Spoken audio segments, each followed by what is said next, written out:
السلام علیکم میرے پیارے بہنوں اور بھائیوں۔ ہٹلر وہ شخص جس کا نام تاریخ انسانی میں تمام بڑے قاتلوں اور ظالموں کی فہرست میں شمار کیا جاتا ہے، جس کا ایک مشہور قول ہے جو شاید آپ سب نے سن رکھا ہو کہ میں نے 80% یہودیوں کو اس دنیا سے ختم کر دیا ہے اور 20% کو چھوڑ رہا ہوں۔ میرے مرنے کے بعد آپ کو یہ احساس ہوگا کہ کاش میں ان 20% کو بھی ختم کر کے جاتا، یا میں نے ان 80% یہودیوں کو آخر کیوں قتل کیا۔ ظلم اور بربریت کے اس واقعے کو تاریخ میں ہولوکاسٹ کے نام سے یاد کیا جاتا ہے۔ آج بھی دنیا کے کئی ممالک میں ہولوکاسٹ لفظ استعمال کرنے پہ پابندی عائد ہے، حتیٰ کہ 13 ممالک ایسے ہیں جہاں اس لفظ کے استعمال سے آپ کو 3 سال کی قید بھی ہو سکتی ہے۔ ہٹلر یہودیوں کو ختم کرنے کے لیے اس حد تک آگے بڑھ گیا کہ اس نے انسانوں کو قتل کرنے کے لیے فیکٹریاں تیار کیں۔ یہ ایسی فیکٹریاں تھیں جس میں چیمبرز بنے ہوئے تھے، ان میں ایک طرف سے انسانوں کو اندر بھیجا جاتا اور دوسری طرف سے وہ انسان لیسدار مادے کی شکل میں باہر آتے تھے۔ اس لیسدار مادے کو وہ کھاد کے طور پر استعمال کرتے تھے۔ عورتوں کو ان میں داخل کرنے سے پہلے ان کے سر کے بال مونڈ دیے جاتے تھے اور ان بالوں کو نازیوں کے قالین کے طور پر استعمال کیا جاتا تھا۔ اب یہاں سوال یہ ہے کہ آخر ہٹلر نے اتنے بڑے پیمانے پہ یہودیوں کا قتل عام کیوں کیا اور اس نے یہودیوں کو جرمنی سے کیوں نکالا؟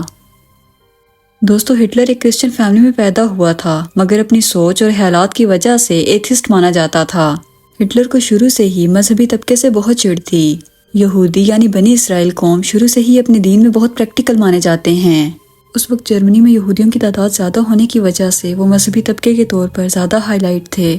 یہ بالکل ایسے ہی تھا جیسے آج مسلمان اپنے دین میں زیادہ پریکٹیکل ہونے کی وجہ سے زیادہ مذہبی لوگ مانے جاتے ہیں، جس کی وجہ سے وہ کئی مغربی ممالک کی آنکھوں کو چبھتے ہیں۔ بالکل ایسے ہی تب یہودی ہٹلر کی آنکھوں کو چبھنے لگے۔ اس قتل عام کے پیچھے سیاست کے بھی کئی معاملات شامل تھے، جیسا کہ پہلے جنگ عظیم میں جرمنی میں رہنے والے یہودیوں نے درپردہ جرمن مفاد کے خلاف برطانیہ اور اس کے اتحادیوں کا ساتھ دیا۔ جرمنی میں رہتے ہوئے جرمنی کے خلاف کام کرنا ہٹلر کے نزدیک ناقابل معافی جرم تھا۔ ہٹلر جرمن قوم کو دنیا کی بہترین قوم سمجھتا تھا۔ اس کا خیال تھا کہ صرف جرمن قوم کو ہی دنیا پر حکمرانی کا حق حاصل ہے اور جرمنی کی ترقی کے لیے ضروری ہے کہ ملک سے تمام غدار ختم کر دیے جائیں۔ یہ یہودیوں کی تاریخ سے بھی واقف تھا کہ کیسے انہوں نے اپنے خدا کے بھیجے ہوئے پیغمبروں سے بدعہدی کی اور کئیوں کو قتل کیا اور کروایا۔ لہٰذا وہ جانتا تھا کہ یہ اپنی ذات کے علاوہ کبھی بھی کسی سے مخلص نہیں ہو سکتے، لہٰذا وہ دنیا سے ان کا نام و نشان تک مٹا دینا چاہتا تھا۔ سیاسی اور مذہبی تصادم کے ساتھ ساتھ اس ہولوکاسٹ میں معاشی تصادم کا عنصر بھی شامل تھا۔ فرانس میں روس کی خفیہ پولیس کے ایک اہلکار زیون کے بڑوں کے پروٹوکولز تیار کیے گئے۔ پروٹوکولز میں یہ کہا گیا کہ یہودی پوری دنیا پر قبضہ کرنے کی سازش کر رہے ہیں۔ ان دستاویزات میں عالمی یہودی لیڈروں کی ایک میٹنگ کے کمنٹس شامل کیے گئے، جن میں انہوں نے پوری دنیا پہ قابض ہونے کے منصوبوں کو حتمی شکل دی، اور ان میں یہ واضح تھا کہ یہودی خفیہ تنظیموں اور ایجنسیوں کے ذریعے سیاسی جماعتوں، معاشیت، اخبارات اور عوامی رائے کو کنٹرول کرنا اور اپنے مقاصد کے لیے استعمال کرنا چاہتے تھے۔ دوستو یاد رکھیں، یہ سب کچھ آج ہو رہا ہے۔ آج زیونسٹ یہودی تنظیمیں دنیا کے ہر بڑے پلیٹ فارم پر قابض ہیں۔ تب ان پروٹوکولز کو دنیا کے مختلف ممالک میں شائع کیا گیا، جن میں امریکہ بھی شامل تھا۔ 9 نومبر 1938 کی رات کو یہودیوں کے خلاف تشدد شروع ہو گیا۔ اس وقت یہ بظاہر کسی منصوبے کے تحت نہیں ہوا تھا، بلکہ یہ ایک یہودی کے ہاتھوں پیرس میں ایک جرمن افسر کے قتل پر جرمنوں کے غصے کا نتیجہ تھا۔ تب 2 دنوں میں 250 سے زائد یہودی عبادت گاہیں جلائی گئیں، ہزاروں یہودیوں کے کاروبار میں لوٹ مار کی گئی، درجنوں یہودیوں کو مار دیا گیا اور یہودی قبرستانوں، ہسپتالوں، سکولوں اور گھروں کو تباہ کیا گیا، جبکہ اس کے خلاف پولیس کوئی اقدام نہ کر سکی۔ سڑکوں پر بکھرے ہوئے دکانوں کی کھڑکیوں کے شیشوں اور کرچیوں کی وجہ سے اس رات کو ہولوکاسٹ کی تاریخ میں کرسٹل نائٹ یا ٹوٹے ہوئے شیشوں کی رات کہا جاتا ہے۔ اس رات کے بعد باقاعدہ طور پر ہولوکاسٹ کا آغاز ہوا۔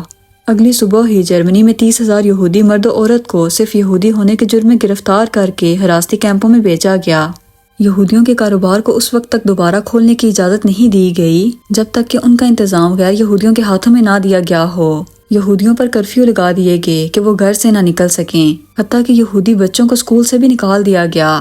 کئی ہزار یہودیوں کو جرمنی سے بھی دربدر کیا گیا۔ ان کی نشاندہی کر کے ان کو سرکاری عہدوں سے بھی ہٹا دیا گیا۔ ہٹلر نے چانسلر بننے کے بعد کچھ قوانین پاس کروائے، جن میں ایک آرین پیراگراف بھی شامل تھا، جس میں سماج کے مختلف شعبوں سے یہودیوں کو نکال پھینکنے کا انتظام بھی کیا گیا۔ اس قانون کے تحت جن ملازمین کے دادا دادی، نانا نانی یہودی تھے، انہیں بھی اپنے عہدوں سے برطرف کر دیا گیا۔ یہودیوں کے لیے یہودی نام اپنانا لازم قرار دے دیا گیا۔ مردوں کے لیے اپنے ناموں کے آگے اسرائیل جبکہ عورتوں کے لیے سارا نام اپنانا لازمی کر دیا گیا۔ یہودیوں کے تمام پاسپورٹ ضبط کر لیے گئے اور ان کو دوبارہ جاری کیے گئے نئے پاسپورٹس پر جے کا ٹھپا لگایا گیا جو مالکان کی یہودی شناخت کی گواہی دیتا تھا۔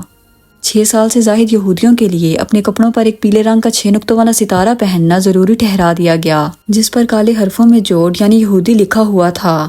ایسے انہیں دیکھ کر آسانی سے پہچانا جا سکتا تھا۔ مارچ 1942 میں یہودیوں کے لیے اپنی رہائش گاہوں پر بھی ستارے کی علامت کی نمائش کرنا ضروری ہو گیا۔ جرمنی میں آج بھی وہ فیکٹریز موجود ہیں جہاں پر ہٹلر نے یہودیوں کے جسموں کو پاش پاش کیا تھا۔ اس ہولوکاسٹ اور نسل کشی کا یہودیوں نے اتنا چرچا کیا کہ ساری دنیا حتیٰ کہ جرمنی بھی آج تک ان کے ساتھ مل کر اس پر آنسو بہاتے ہیں۔ لیکن آج ان کو کیا ہو گیا کہ جو کچھ اپنے ساتھ بیت چکا آج یہ وہی سب کچھ مظلوم فلسطینیوں کے ساتھ کر رہے ہیں۔ آج ہمارے بچوں کے ساتھ وہی سب کیا جا رہا ہے جو ان کے بچوں کے ساتھ 100 سال پہلے ہو چکا ہے۔ لیکن ہم پھر بھی ہٹلر نے جو کچھ ان کے ساتھ کیا اس کو غلط ہی کہیں گے کیونکہ قتل ہزاروں کا ہو یا پھر ایک کا وہ ناقابل معافی جرم ہی ہوتا ہے جس کو قرآن پاک اور احادیث میں بھی بار بار کنڈیم کیا گیا۔ مگر دوستو آج جو کچھ فلسطین میں ہو رہا ہے وہ دیکھ کر ان زیونسٹ یہودیوں کے بارے میں ایک بات واضح ہو گئی کہ جو اپنے مفادات کی خاطر انبیاء کے خلاف ہو گئے ان سے ہم عام انسان کے لیے انسانیت کی امید کیسے رکھ سکتے ہیں؟ بے شک یہی وہ لوگ ہیں جن کے دلوں پر خدا نے مہر لگا دی۔ دوستو مجھے امید ہے آج کی ویڈیو آپ کو کافی انفارمیٹیو لگی ہوگی۔ اگر آپ کو ویڈیو پسند آئی ہو تو اسے اپنے دوستوں کے ساتھ ضرور شیئر کیجیے گا اور میرے چینل کو سبسکرائب کیجیے گا۔ ملتے ہیں اگلی ویڈیو میں۔ اللہ حافظ۔